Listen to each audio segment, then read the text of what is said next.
Salam alaikum et bienvenue à tous dans une nouvelle vidéo.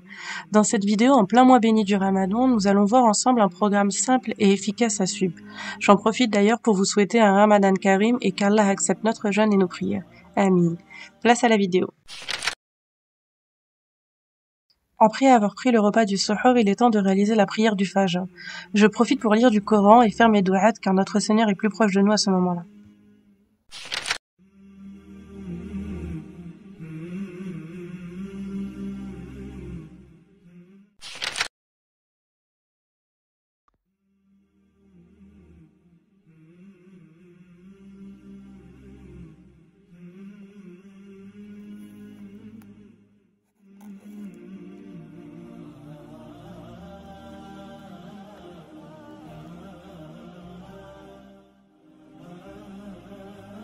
Après m'être réveillée dans les coups de 11 heures, je consulte mon agenda.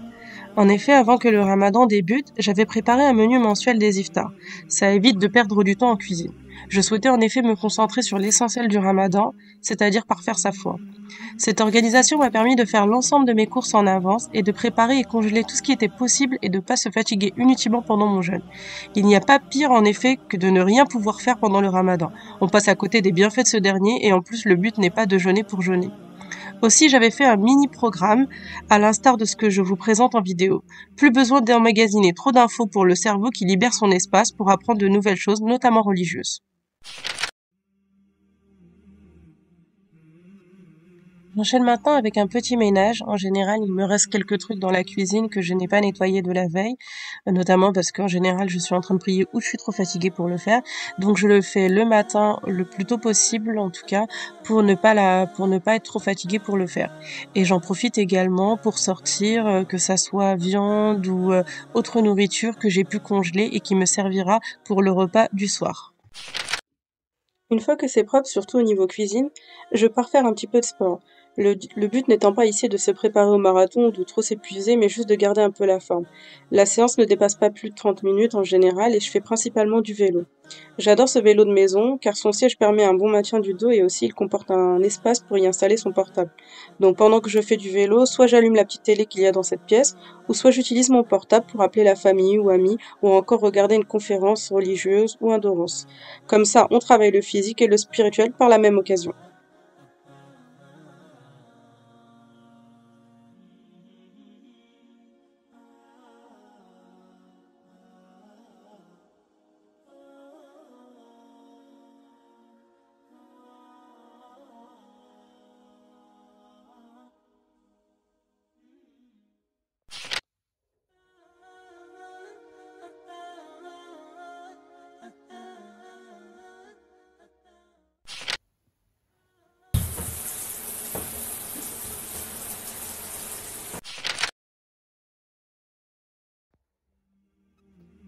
Une fois bien propre et bien lavé, du coup, direction le tapis de prière pour effectuer la deuxième prière de la journée, la salade du Doha.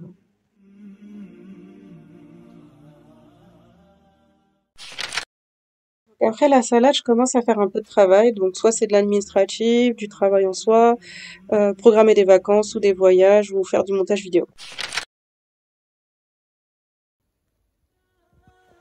À partir de 16 heures, une fois que mon travail est terminé, je passe en cuisine pour faire la préparation de l'iftar. Tout ce que je peux faire en avance, je le fais, ça me fait toujours gagner du temps. Et puis on sait que les dernières heures sont les plus fatidiques. Donc là, par exemple, je prépare une soupe de lentilles de corail. Je vous le conseille, c'est très très bon. Donc là, je récupère mes épices et ensuite je passe à la préparation de la soupe. Sachant que c'est un plat que vous pouvez du coup entamer et finir avant même de le déguster. Et ensuite, vous n'aurez plus qu'à le réchauffer au moment de l'iftar.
En attendant que la soupe est en train de mijoter, je me mets soit devant une émission religieuse, soit devant une conférence, ou encore je lis un livre. Alors, tout de suite, je vous le signale, ce n'est pas toujours évident de le faire. Il y a des jours où je le fais, il y a des jours où je ne le fais pas. Faut faire à son rythme, il faut pas trop s'épuiser non plus, parce qu'on risque de passer à côté de l'essentiel. Et aussi, n'oubliez pas que ce qui est obligatoire en priorité, c'est vos prières. Il faut pas négliger vos prières pour après regarder des émissions religieuses, ça ne sert à rien.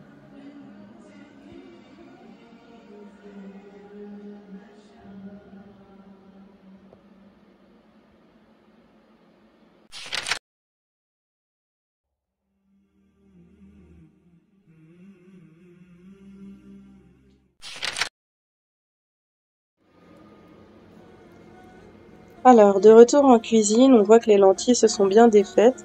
Il me manque plus qu'à rajouter un peu de citron et ensuite je pourrais passer au mixage. Donc moi je mixe directement dans la casserole. Donc après ça dépend de la soupe. Après vous pouvez mettre dans le bol mixeur, mais bon là c'était pas nécessaire. Pour la soupe de lentilles de corail, il faut savoir que ça va beaucoup plus ressembler à une sorte de purée un peu fluide que à une vraie soupe en soi. Donc c'est quand même un petit peu lourd. Donc selon ce que vous aurez préparé, essayez essayer de l'assembler avec des choses un peu plus légères. Vous verrez, j'ai pas fait grand chose pour cet iftar parce que la soupe nous a déjà assez bien calé. Alors du coup, après 19 heures et à peu près avant l'heure du Maghreb, généralement, c'est, comme je viens de le dire, c'est quartier libre, hein. On peut voir que mon chien, lui, il a bien adhéré à cette chose et tout. C'est le moment de folie, quoi. Donc non, j'en profite surtout pour me reposer et voilà, me détendre avant le Maghreb.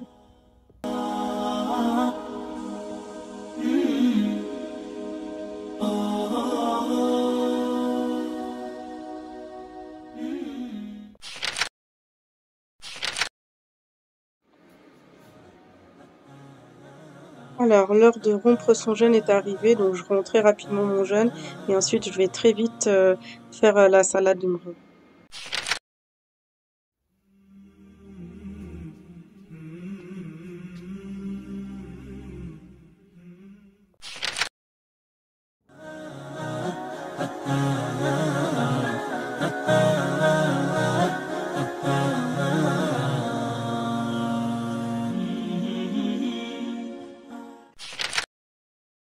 Le repas est maintenant terminé et on a plus de temps devant un verre de thé.